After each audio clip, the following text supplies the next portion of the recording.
अभी तक आपने मॉक ड्रिल सुनी होगी, यानी कि आपात स्थिति से निपटने की तैयारियों की ट्रेनिंग, लेकिन आगरा में मौत की मॉक ड्रिल का अंजाम हुआ, वो भी तब जब कोरोना अपने चरम पर था और लोगों के लिए काल बन रहा था। लेकिन हैरानी इस बात की है कि जिन जिम्मेदारों को इस गैर जिम्मेदारी पर कार्रवाई करनी थी, उन्हें भी मौत ड्रिल मंजूर है। आप समझाओ, डिस्चार्ज करना शुरू करो। ऑप्शन कहीं नहीं, मुख्यमंत्री नहीं मंगा सकता ऑप्शन। पेंडुलम बने रहे, नहीं जाएंगे नहीं जाएंगे, समझ जाएंगे कौन सा मरेगा कौन सा नहीं मरेगा। सही बात है।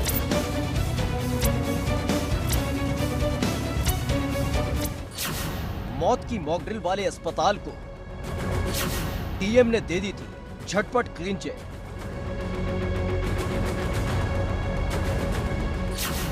जब खुल गया पारस अस्पताल का कच्चा चिट्ठा, तो डीएम ने सादरी मामले पर चुप्पी।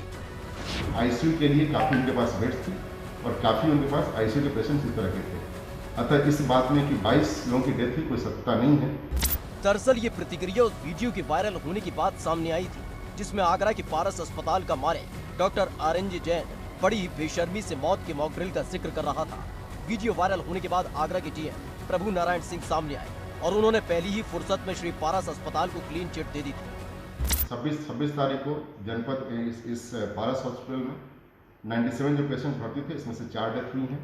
27 तारीख को 3 कोविड डेथ हुआ है। अतः जो संख्या है, यह जो 22 यहाँ दिखाया जा रहा है, प्राइमरली यह संख्या वैसे पेशेंट्स हैं वहाँ जो उनके क्रिटिकल हैं, क्योंकि पारस हॉस्पिटल में आईसीयू के लिए काफ़ी उनके पास बेड्स थी और काफ़ी उनके पास आईसीयू के पेशेंट्स इस तरह के थे। अतः इस बात में कि 22 लोगों की डेथ हुई कोई सत्ता नहीं है। श्री पारस अस्पताल का सामने आया पेंडुलम प्रयोग करने वाला अस्पताल हुआ सी।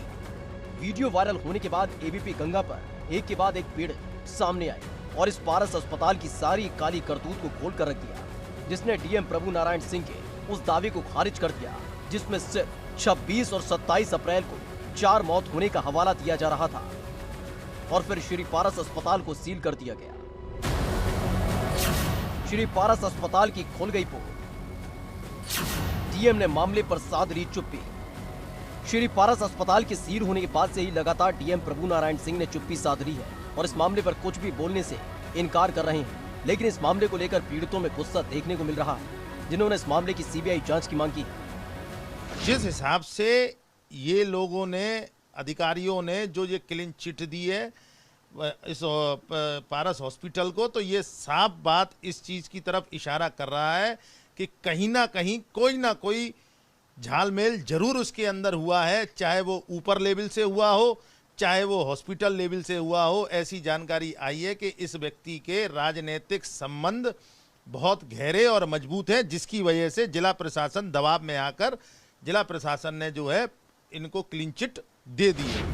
डीएम प्रभु नारायण सिंह पर श्री पारस अस्पताल को क्लीन चिट देने को लेकर कई सवाल खड़े हो रहे हैं कि खबर चलने के 1 घंटे के अंदर ही कैसे क्लीन चिट दे दी गई, बिना जांच ऑक्सीजन की दिक्कत ना होने का क्यों बयान दिया गया। डीएम के मुताबिक 26 और 27 अप्रैल को कुल 7 मौतें हुई, जबकि रिपोर्ट में 16 मौतों का जिक्र है। तो क्या पीड़ितों के आरोपों की अनदेखी हुई? 26 और 27 अप्रैल की सीसीटीवी फुटेज सार्वजनिक क्यों नहीं की गई? श्री पारस अस्पताल को एडीए ने जब नोटिस दिया था तो तब कार्रवाई क्यों नहीं हुई? मौत की मॉक ड्रिल चलाने वाले डॉक्टर अरिंजय जैन के 22 खून को जिलाधिकारी प्रभु एन सिंह ने माफ कर दिया है। बीती रात जो रिपोर्ट सामने आई है उसमें पूरी तरह से डॉक्टर अरिंजय जैन को क्लीन चिट दे दी गई है, लेकिन सवाल कई सारे खड़े हो रहे हैं कि आखिर अरिंजय जैन को बचाने का क्यों प्रयास किया जा रहा है। जो जिलाधिकारी खबर ब्रेक होने के कुछ मिनटों में पूरी तरह से अरिंजय जैन को माफ करते हुए नजर आ रहे हैं, उन्हीं की रिपोर्ट में 16 मौतों को स्वीकार किया गया है। फिलहाल श्री पारस अस्पताल के कर्मकांड का हिसाब हो रहा है, लेकिन सवाल ये है कि उन अधिकारियों का क्या जो इस पूरे मामले पर श्री पारस अस्पताल पर प्यार लुटाते रहे। वीडियो वायरल होने के बाद बिना जांच ही 1 घंटे में क्लीन चिट दे दी, ऐसे अधिकारियों पर कार्रवाई कब होगी? एबीपी गंगा के लिए आगरा से नितिन उपाध्याय की रिपोर्ट। प्रदेश में चुनाव का वक्त नजदीक आ रहा है तो हुक्मरानों को प्रदर्शनकारियों की आवाजों की गूंज भी सुनाई देने लगी है। लंबे अरसे से 69,000 शिक्षक भर्ती में खाली पड़े पदों को भरने की मांग पूरी होने वाली है।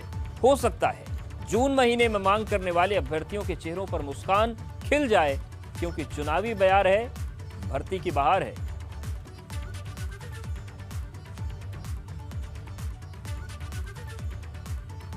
तो 69,000 भर्ती के मामले में जो खाली पद हैं उनको भरने की कवायद तेज हो गई है और बहुत जल्द खुशखबरी मिल सकती है। ये रिपोर्ट देखिए।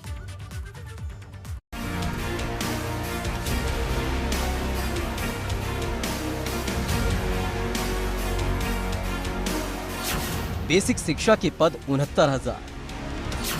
आने वाली है चुनावी बयार, जल्द होगी भर्ती की बहार।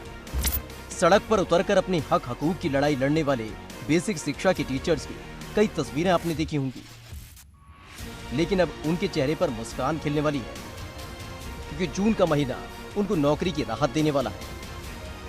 दरअसल बेसिक शिक्षा विभाग में 69,000 पदों की शिक्षक भर्ती में जिन खाली पदों को भरने के लिए लंबे समय से अभ्यर्थी इंतजार कर रहे थे, उन पर इसी महीने भर्ती पूरी होनी है और इसे लेकर सीएम योगी आदित्यनाथ के आदेश के बाद समय सारणी भी जारी कर दी गई।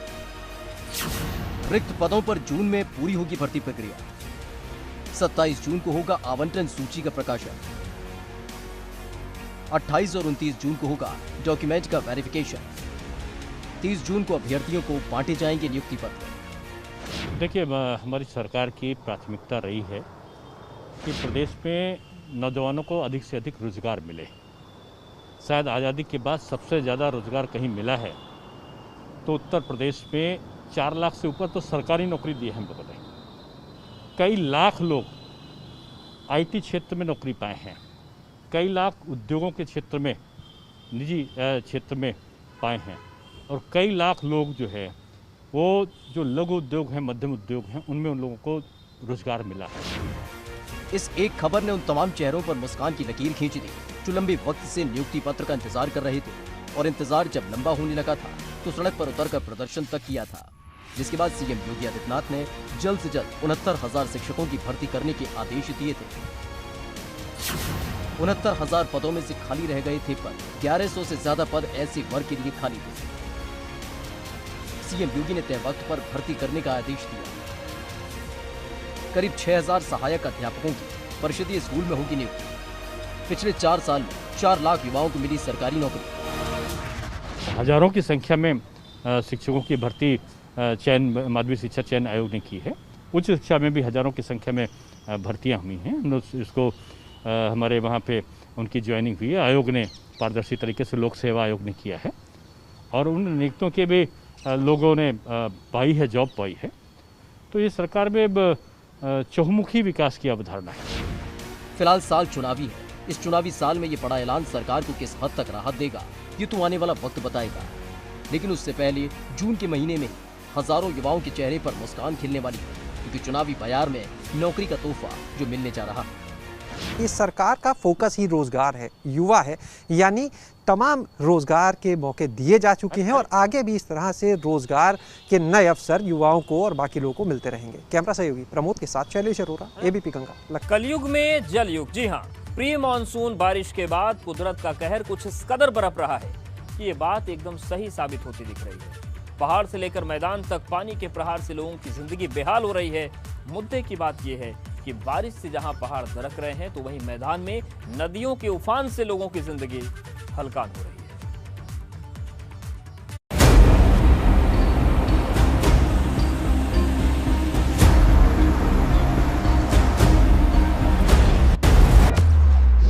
बरसात बन गई जंजाल।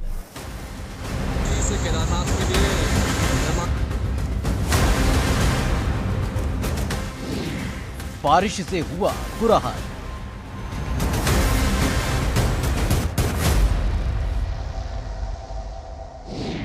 बंद हो गए रास्ते, नदियों में उफान।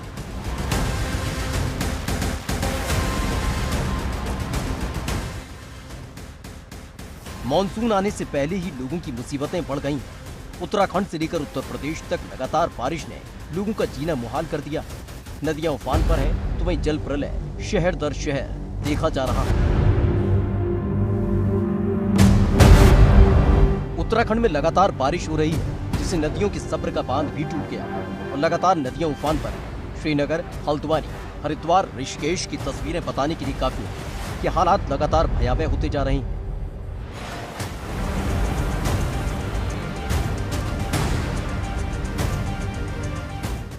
भारी बारिश से अलकनंदा नदी का जलस्तर बढ़ गया, जिससे श्रीनगर, पौड़ी, गढ़वाल के कई निचले इलाके पानी में डूब गए।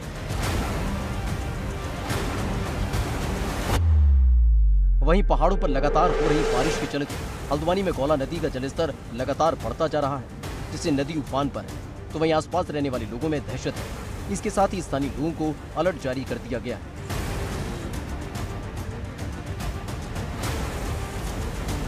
हरिद्वार में भी लगातार बारिश हो रही है, जिससे गंगा अपने उफान पर है। इस वक्त गंगा खतरे के निशान से ऊपर बह रही है। लगातार गंगा का जलस्तर बढ़ने की वजह से घाटों के आसपास अलर्ट जारी कर दिया गया।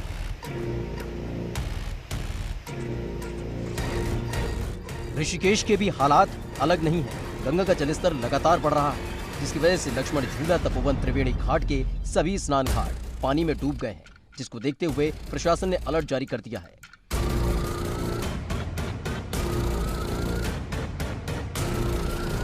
लगातार हो रही बारिश की वजह से सिर्फ नदियां उफान पर नहीं है, बल्कि उत्तराखंड में लोगों की मुसीबतें भी बढ़ गई।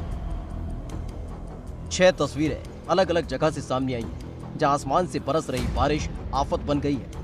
ऋषिकेश, बागेश्वर, हल्द्वानी, जोशीमठ, लक्सर और रुद्रप्रयाग। ये तस्वीर ऋषिकेश चीलामार की है, जहां लगातार हो रही बारिश से नदियों का जलस्तर बढ़ गया, जिसमें एक कार फंस गई। इस दौरान स्थानीय लोगों की मदद से कार सवार लोगों को बाहर निकाला गया।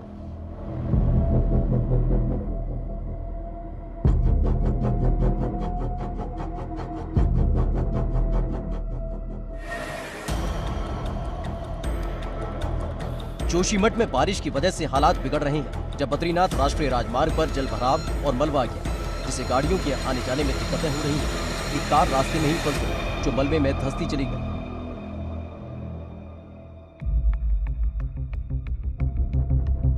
मानसून आने से पहले ही बारिश ने लोगों का जीना मुहाल कर दिया। जब उत्तराखंड में पहाड़ दरक रहे हैं, पिथौरागढ़ में दिल दहला देने वाली तस्वीर सामने आई, जब भूस्खलन हो रहा है। वहीं जोशीमठ, कर्णप्रयाग और टिहरी में भी भूस्खलन लगातार जारी है। उत्तराखंड में भी लगातार हो रही बारिश की वजह से नदियां उफान पर है, जिसका असर यूपी में भी देखने को मिल रहा है, जब बिजनौर, गोरखपुर, कानपुर और लखीमपुर में नदियों का जलस्तर लगातार बढ़ रहा है और खतरे के निशान के पास पहुंच चुका है।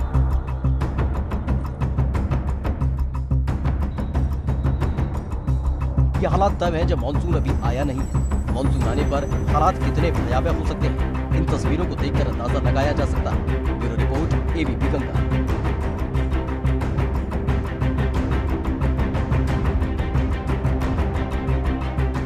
अतिक्रमण करने वालों हो जाओ सावधान, क्यों अतिक्रमण पर हो रहा है आक्रमण। जी हाँ, योगी सरकार में भूमाफिया के दिन बुरे चल रहे हैं और इसकी वानगी देखने को मिली नोएडा में, जहां अवैध तौर पर कॉलोनियां बसा दी गईं, लेकिन जब सरकारी बुलडोजर चला तो अवैध कॉलोनियों को ध्वस्त कर दिया गया। अतिक्रमण पर आक्रमण।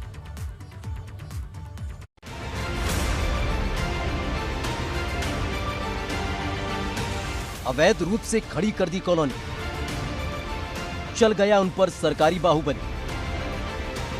दरअसल योगी सरकार में भूमाफिया के दिन बहुत बुरे चल रहे हैं। ऐसे में जगह जगह कब्जा की गई जमीनों को मुक्त कराया जा रहा है, लेकिन इन सब के बीच जो कार्रवाई नोएडा में हुई, उसने भूमाफिया के पसीने छुड़ा दिए। अवैध कॉलोनियों पर चला सरकारी बुलडोजर, कई 100 करोड़ की संपत्ति कराई कब्जा में। नोएडा के सेक्टर 143 का ये डूब क्षेत्र है, जिस पर भूमाफिया की नजर पड़ी और देखते ही देखते अवैध कॉलोनी खड़ी की जाने लगी। लेकिन जब इसकी शिकायत नोएडा विकास प्राधिकरण तक पहुंची, तो पहली ही फुर्सत में इस कब्जे पर सरकारी पंजा चल गया। प्राधिकरण की माने तो 15 से 20 हजार मीटर जमीन को कब्जा मुक्त कराया गया और जिन जमीनों पर निर्माण कार्य ध्वस्त किया गया, उसकी कीमत करोड़ों में। ये प्राधिकरण में निरंतर शिकायतें प्राप्त हो रही थी कि डूब क्षेत्र में कुछ लोग गरीब लोगों को गुमराह करके और जमीनों का क्रय विक्रय कर रहे हैं। इस प्रकार की घटनाओं पर सीओ महोदया ने बड़ा कड़ा संज्ञान लिया और उन क्षेत्रों में भूलेख विभाग और वर्ष सर्किल विभाग और सिंचाई विभाग के द्वारा संयुक्त कार्रवाई करते हुए सेक्टर 143 के आसपास डूब क्षेत्र में बन रही अवैध कॉलोनियों को ध्वस्त किया। पूरे नोएडा में जिस तरह से इन भूमाफिया के इरादों पर सरकारी बुलडोजर चला, उसने इन भूमाफिया के हौसले को पस्त कर दिया है। नोएडा प्राधिकरण ने भूमाफियाओं के कब्जे से करोड़ों की जमीन मुक्त कराई है। इस वक्त हम नोएडा के सेक्टर 143 स्थित पुस्ते के पास मौजूद हैं, जहां प्राधिकरण ने बुलडोजर चलाकर करीब 15,000 मीटर जमीन मुक्त कराई है। आप देख सकते हैं कि यहां पर अवैध कॉलोनियां काटी गई थी, पूरा कंस्ट्रक्शन किया गया था। प्राधिकरण की माने तो इस जमीन की कीमत कई 100 करोड़ है और यही वजह है कि कई वर्षों से जो भूमाफिया थे इस जमीन पर कब्जा करके बैठे थे। यूं तो नोएडा विकास प्राधिकरण की इस कार्रवाई से भूमाफियाओं में हड़कंप है, साथ ही एक झटके में कई 100 करोड़ की संपत्ति को कब्जा मुक्त करा लिया गया। लेकिन इसके साथ ही कई सवाल भी हैं। अवैध निर्माण के वक्त अधिकारी क्यों मूंद लेते हैं आगे? कैसे रातों रात अवैध तौर पर कट जाती हैं कॉलोनियां? विकास प्राधिकरण के बोर्ड लगे होने के बावजूद कब्जा कैसे हुआ? ये वो सवाल है जिनका जवाब नोएडा विकास प्राधिकरण के अधिकारियों को देना होगा। बस सनद रहे कि इस बड़ी कार्रवाई की गूंज में ये सवाल दबकर न रह जाए, क्योंकि अभी जरूर जमीनों को कब्जा मुक्त करा लिया गया है, लेकिन समय रहते अधिकारी नहीं चेते तो भूमाफिया फिर अपना सिर उठा सकते हैं। इस वक्त हम प्राधिकरण के उस अधिसूचित इलाके में मौजूद हैं जो इलाका पूरी तरह से प्राधिकरण का है, और आप देख सकते हैं कि प्राधिकरण ने यहाँ पर अपना बोर्ड भी लगाया है कि नवीन ओखला औद्योगिक विकास प्राधिकरण। सर्वसाधारण को सूचित किया जाता है कि यह क्षेत्र नोएडा प्राधिकरण का अधिसूचित क्षेत्र है, यानी यहाँ पर कोई भी निर्माण कार्य, कोई भी भूमि की खरीद फरोख्त नहीं की जा सकती है। साफ तौर से लिखा है और कहा गया है कि अगर ऐसा कोई करता हुआ पाया गया तो उसके खिलाफ उत्तर प्रदेश शासन के आदेशानुसार कार्रवाई की जाएगी। नोएडा से वीडियो जर्नलिस्ट कुलवंत सिंह के साथ बलराम पांडे, एबीपी। कोरोना का ग्राफ तेजी से गिर रहा है, लेकिन इसके साथ ही कोरोना की तीसरी लहर का खतरा भी आ रहा है और इसके गिरफ्त में 18 साल से कम उम्र के बच्चे हो सकते हैं। इसे लेकर अभी ये योगी सरकार ने तैयारी कर ली है, जिसके लिए बच्चों के लिए हर सुविधा से लैस अस्पताल तैयार किए गए हैं, जिसमें बच्चों के लिए खिलौने से लेकर कार्टून तक उपलब्ध है। देखिए, पिंटू को पीकू पसंद है।